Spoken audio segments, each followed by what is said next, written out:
శాంతియుతంగా తన నివాసం వద్ద నిరసన తెలియజేస్తున్న టీడీపీ పోలిట్ బ్యూరో సభ్యులు, మాజీ మంత్రివర్యులు, రాజమండ్రి రూరల్ శాసనసభ్యులు గోరంట్ల బుచ్చయ్య చౌదరిని పోలీసులు అరెస్ట్ చేశారు. తెలుగుదేశం పార్టీ జాతీయ అధ్యక్షులు నారా చంద్రబాబు నాయుడిని అరెస్ట్ చేసిన నేపథ్యంలో రాజమండ్రి రూరల్ ఎమ్మెల్యే గోరంట్ల బుచ్చయ్య చౌదరి ఆధ్వర్యంలో గోరంట్ల నివాసం వద్ద రాజమండ్రి రూరల్ నియోజకవర్గం టీడీపీ నాయకులు, కార్యకర్తలు రోడ్లపై తమ నిరసనను వ్యక్తం చేశారు. ఈ సందర్భంగా పోలీసులు రాజమండ్రి రూరల్ ఎమ్మెల్యే గోరంట్ల బుచ్చయ్య చౌదరిని, ఇతర నాయకులను, కార్యకర్తలను అరెస్ట్ చేసి పోలీస్ స్టేషన్ కు తరలించారు. ఈ సందర్భంగా గోరంట్ల పోలీసులపై తీవ్ర ఆగ్రహం వ్యక్తం చేశారు.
సార్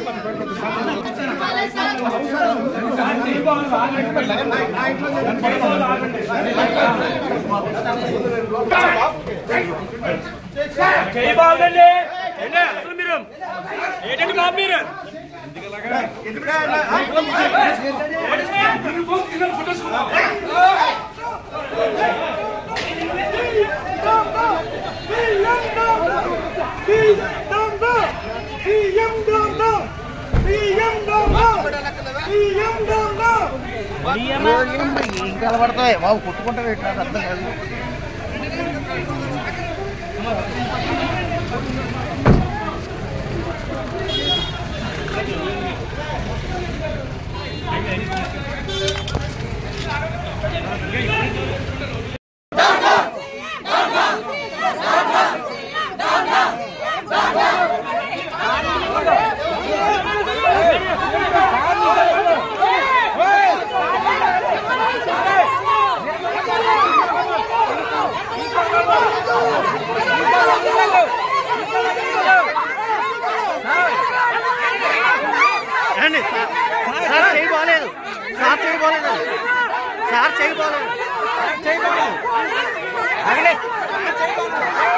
సార్ చేయలేదు. ఏంటి ఏం జరుగుతుంది?